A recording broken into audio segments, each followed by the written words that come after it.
आप स्नैपचैट को सिर्फ एक चैटिंग ऐप समझते हैं। गलत। स्नैपचैट एक अटेंशन मशीन है, design to trap you in daily habits so it can make money from advertisers and subscription. आज मैं आपको स्नैपचैट का बिजनेस मॉडल एक्सप्लेन करूंगा। फाउंडर्स इसमें कितने पैसे कमाते हैं और तो और इसमें जो स्ट्रिक है वो स्ट्रिक जो है कैसे काम करती है, ये सब मैं आपको अच्छे से समझाऊंगा। बहुत सारे मेरे दोस्त भी स्नैपचैट ऐप का बहुत अच्छे से इस्तेमाल करता है, उनकी डेली स्ट्रिक्स भी होती है। और तो और आप मानोगे नहीं, अगर उनकी स्ट्रिक टूट भी जाती है तो वो एक दूसरे को कॉल करके उनको बोलते हैं कि स्नैप भेजो ताकि उनकी स्ट्रिक मेंटेन हो सके। ये है स्नैपचैट का ब्रेन हाईजैक का सिस्टम। और ये जो है ये चीज़ इसलिए यूज़ की जाती है ताकि आपका जो स्नैपचैट का यूज़र हो वो डेली एक्टिव हो। अभी इसमें जो है लोगों ने स्नैपचैट, जो भी इनके फाउंडर हैं उन्होंने स्नैपचैट की ऐप तो बना दी, पर पैसा ऐप से नहीं आता। पैसा आता है एडवर्टाइजिंग और एड्स से। स्नैपचैट का मेन रेवेन्यू सोर्स एड्स है।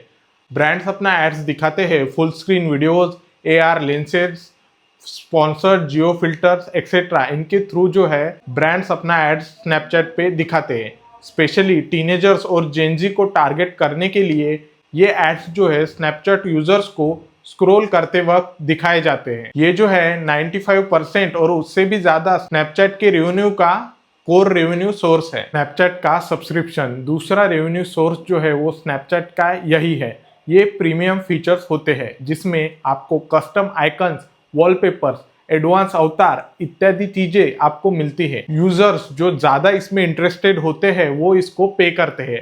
स्नैपचैट प्लस के सब्सक्राइबर पूरे मिलियंस में हैं और डायरेक्ट रेवेन्यू को बहुत ज्यादा एक्सेलरेट करते हैं, जिससे स्नैपचैट के रेवेन्यू में बहुत ज्यादा भरमार आती है। AR और ब्रांड टूल का यूज करके भी ये बहुत ज्यादा पैसे कमाते हैं। Augmented reality lenses, Snap pixel tracking and commerce tools brand से पैसे लेते हैं। स्मॉल बिजनेसेस जो है लोकेशन बेस्ड एड्स के लिए पे करते हैं, जिससे स्नैपचैट के बहुत ज़्यादा रेवेन्यू जो है स्मॉल बिजनेसेस के थ्रू बहुत ज़्यादा हाई हो जाता है। और स्मॉल बिजनेसेस को भी जो है इससे बहुत ज़्यादा प्रॉफिट हो जाता है।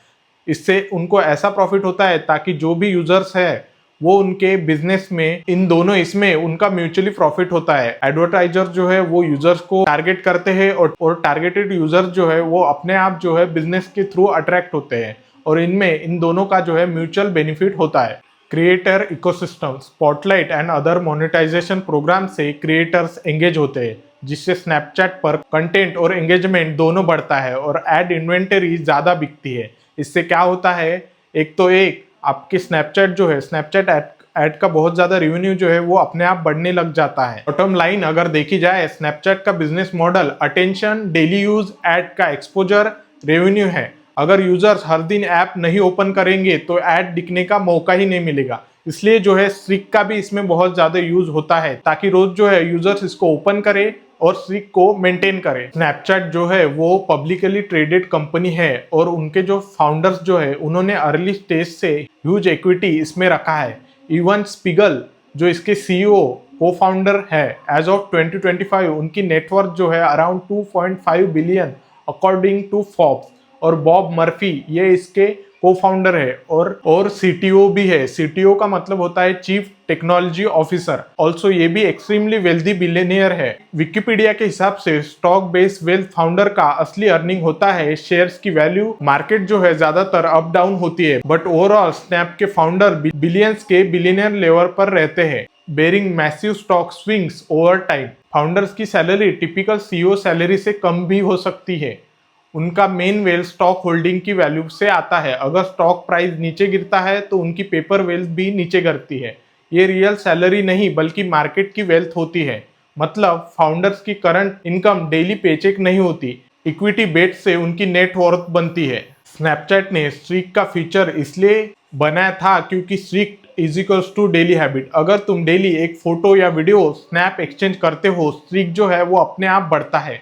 फायर इमोजी और नंबर दिखते हैं और स्ट्रीक की लेंथ जो है आगे बढ़ती है और जो है ये लेंथ जो है और ज्यादा स्ट्रॉन्ग होती है। Snapchat support, simple visual rule, users जो है Snapchat every single day use करे, इसलिए ताकि स्नैपचैट का जो एंगेजमेंट डाटा है वो इससे आगे बढ़ता है, ऊपर जाता है। स्नैपचैट एड जो है वो ज्यादा से ज्यादा लोगों को दिखाई जाती है और तो और स्नैपचैट का रेवेन्यू जो है ऐसे ही इंगेज बढ़ने से जो है वो बहुत ही ज़्यादा डे बाय डे बढ़ते रहता है। उसके पीछे साइकोलॉजी ये है, गेमिफिकेशन और स्ट्रिक को गेम रिवॉर्ड बना दिया गया है। आपको बुरा फील होना चालू हो जाता है और तो और अगर आप स्ट्रिक को मेंटेन रखते हो तो आपको अच्छा फील होता है। FOMO, fear of missing out.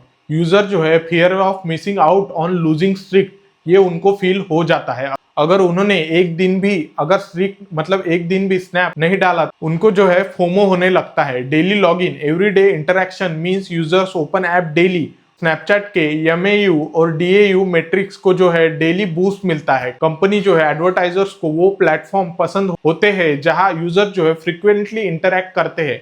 जैसे स्नैपचैट में भी ये फंडा है, स्नैप डालने के लिए कोई भी यूजर को जो है वो डेली इंटरेक्ट करना ही पड़ता है, और इससे जो है यही कमी जो है एडवर्टाइजर्स को लोगों से चाहिए होता है। इसलिए जो है स्नैपचैट के रेवेन्यू में बहुत ज्यादा प्रॉफिट इसी चीज की वजह से होता है।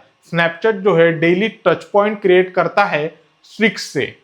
इन short, streaks are a behaviour retention hack, not friendship magic. इसमें जो है स्ट्रिक क्यों एग्जिस्ट करते हैं? Snapchat could have been just a messaging app, but they didn't stop there because without daily active users, DAU, जो मैंने आपको पिछले इसमें बताया था, DAU अगर ना हो तो एड रेवेन्यू बनना बहुत ही ज्यादा मुश्किल है। With streak, people open app compulsively every day. Snapchat becomes habitual part of your routine, not just another app. तो ये बात है Snapchat के रेवेन्यू मॉडल में। अगर आपको वीडियो पसंद आया, मेरे इस वीडियो को लाइक करें। नीचे जो है सब्सक्रिप्शन की बटन दी गई है, वहां से आप मुझे सब्सक्राइब कर सकते हैं। नीचे मैं इंस्टाग्राम की लिंक दे दूंगा, वहां से आप मुझे फॉलो भी कर सकते हैं। Thank you so much video देखने के लिए।